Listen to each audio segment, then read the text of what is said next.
Bismillahirrahmanirrahim. Assalamualaikum warahmatullahi wabarakatuh.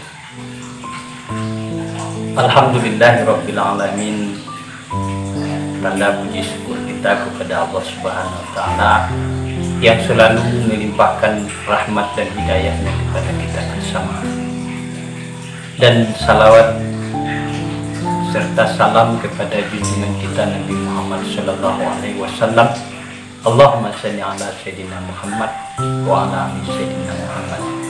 Mudah-mudahan kita diberi syafaat dari dunia sampai ke negeri akhirat kelak. Amin ya rabbal alamin. Dalam menyimak dunia modern dengan keanekaragaman persoalan yang terjadi, yang dihadapi, terjadinya perubahan tata nilai, integritas budaya, kecenderungan menuju arah globalisasi dan aspek-aspek lainnya merupakan konsekuensi logis dari suatu proses dampak positif maupun dampak negatif. Akan selalu ada. Begitu juga dengan dalam kehidupan di dunia ini. Untuk kedepannya maju dan maju pesatnya zaman ini, dan kita akan dihadapi dengan rintangan dan halangan.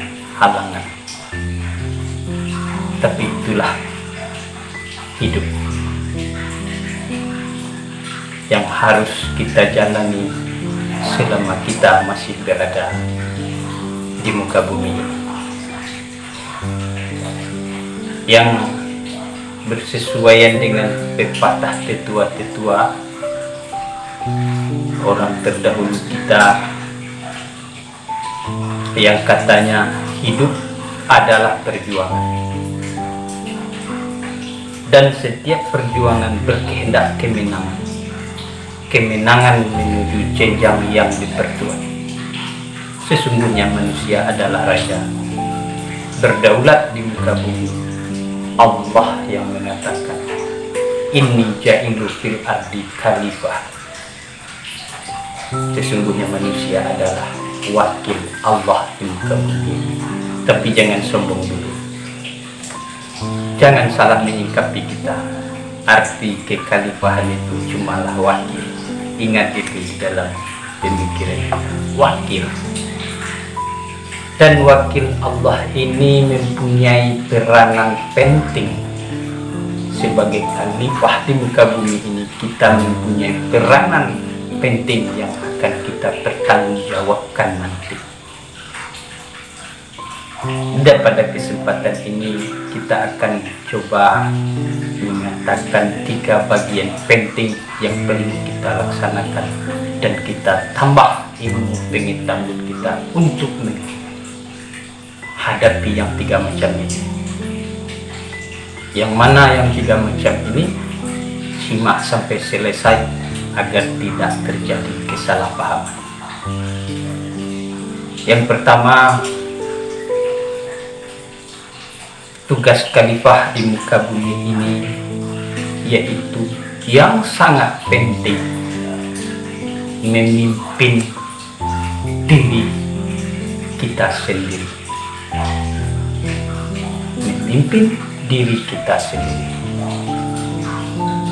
Kedengarannya memang mudah, memimpin diri kita, tapi pelaksanaannya sangat sulit. Sebab kebiasaan kita sudah terlatih.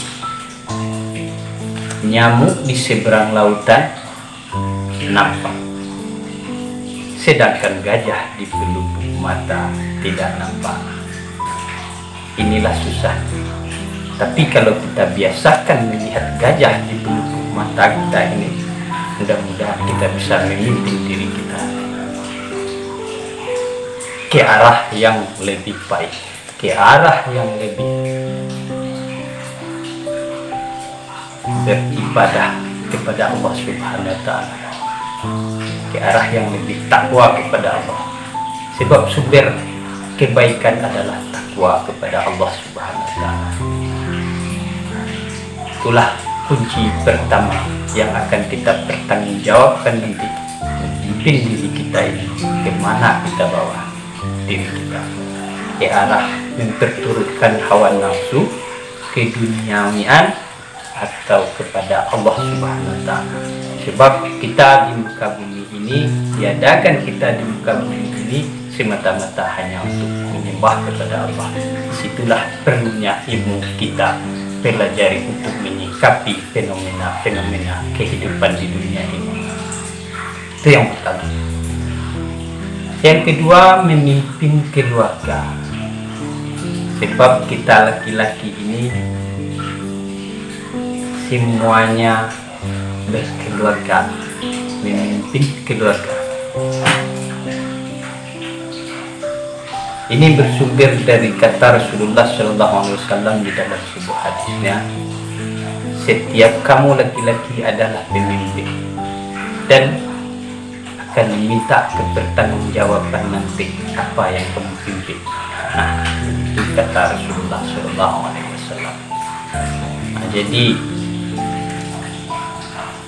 contoh pelajaran yang akan kita pimpin di dalam keluarga kita itu beranjak dari memimpin diri kita tadi. Kalau kita baik memimpin diri kita, memperhatikan diri kita, kelemahan-kelemahan diri kita, insya Allah kita akan bisa melewati pemimpin di dalam keluarga. Berat, memang berat. Tadinya memimpin diri sendiri, sesudah itu memimpin keluarga, ada yang kita pimpin. Artinya itu sudah dua badan pasangan kita atau istri kita. Salahnya tidak ada kepada orang lain. Jangan sangka-sangkakan kepada orang lain. Itu sumbernya pada diri kita. Baik kita memimpin diri kita, insya Allah baik kita memimpin keluarga. Sebab sumbernya di situ, diri. Kemudian yang ketiga, yang terakhir, kita ringkasnya saja, ini memimpin anak dan keturunan kita. Ini yang sangat-sangat perlu kita perhatikan. Sebab anak-anak kita adalah generasi kebaikan untuk agama, untuk nusa dan bangsa seterusnya. Baik anak kita akan baik generasi selanjutnya. Inilah yang perlu. Tugas kita sebagai pemimpin atau seorang orang tua bukan saja memberi nafkah zahir, kesenangan hidup, mengantar ke pendidikan ke jenjang yang lebih tinggi. Bukan itu saja tugas kita sebagai orang tua, tapi ada yang lebih penting, perhatian kita kepada anak-anak kita. Perhatian orang tua ini sangat dibutuhkan oleh anak-anak kita. Sebab